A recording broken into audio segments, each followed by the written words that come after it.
¿vale? En el retiro del perdón, por ejemplo, trabajamos mucho con el niño interior, hacemos una regresión al vientre materno, es una regresión fetal, donde la persona cura desde el vientre, puede curar todas sus heridas, o sea, puede curar muchísimas heridas que trae. Si mamá lloraba cuando estaba embarazada, si mamá tenía problemas con papá, si mamá la corrieron de su casa porque se enteraron que estaba embarazada, todo eso afecta a los niños. Ahorita voy a hablar de las 4 canastas, ¿vale? Que es un poco más, más a profundidad. Bien, por otro lado, ¿qué es lo que sucede aquí? Bueno, pues que este apego inseguro, evitativo, como decía, les hace a estas personas inseguras y por lo tanto pues no saben cómo pararse frente a una concurrencia y platicar o hablar, o no saben cómo ir a pedir trabajo, o no saben cómo, me explicó, entonces siempre son como muy dependientes también de los demás, además del tema del grado de agresividad, ¿no? Bien, y viene el tercer tipo de apego inseguro que se conoce como desorganizado. El de apego desorganizado es en personas, como decíamos, demasiado inseguras, o sea, que son personas demasiado, sí, inseguras de sí mismas, más todavía que el apego anterior, que es el evitativo, que son personas que tienen un desorden tremendo, pueden tender a la bipolaridad, pasar de estadios emocionales de tristeza a la rabia y luego a la felicidad y luego al enojo y luego al aislamiento. Ahí nos habla de que la persona tiene un problema bastante grave en el sentido en el cual esta persona pues se siente totalmente desorganizada. Esta persona insegura, desorganizada, también puede presentar déficit de atención, puede presentar problemas de distracción bastante fuertes, ¿no? Como por ejemplo dejar las llaves del gas abiertas, cancelado, que pueda dejar, por ejemplo, no sé, que pueda perder objetos de uso habitual como las llaves, el teléfono, no sé, o sea, ese tipo de cosas por este tipo de apego inseguro, ¿no? Entonces el niño que vive este tipo de apego inseguro, desorganizado, además de que es una persona sumamente desordenada, tuvo muchos cuidadores en la infancia. Lo cuidó la abuela, lo cuidó la tía, lo cuidó una nana, iba a una guardería y salía hasta las 7 de la noche, ¿me explico? Desde las 7 de la mañana hasta las 7 de la noche. Ese tipo de situaciones que la persona vivió le genera un apego inseguro, desorganizado, y estas personas en el tema de la autoestima se sienten indignas de amor. Imagínate, o sea, a qué grado hablamos de que estas personas tienen esta inseguridad bastante grande.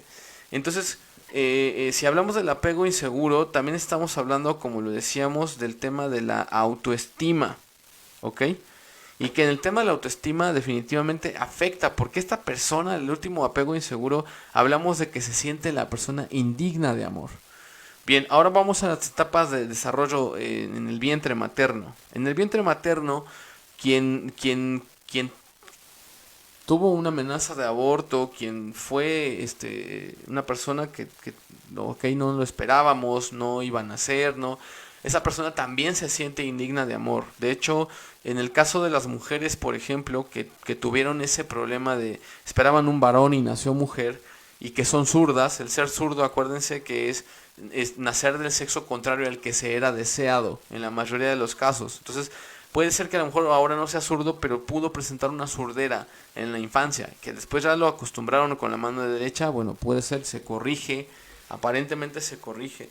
Pero por ejemplo, en el caso de esa mujer que era esperada como hombre y no como mujer, se va a sentir más que indigna de amor, se va a sentir como una persona que tiene un conflicto con los varones porque compite con ellos, y el diálogo inconsciente que le va a decir al varón es trátame como un hombre pero considérame como una mujer. Entonces eso es un doble mensaje para la pareja y por lo tanto van a tener siempre un fracaso en esa parte de pareja va a haber un fracaso. Entonces se van a sentir que nunca dan el ancho, que nunca dan la talla con su pareja, que es una situación bastante complicada para ese tipo de mujeres, por ejemplo, o también de hombres que no eran deseados, que no eran esperados, ¿no?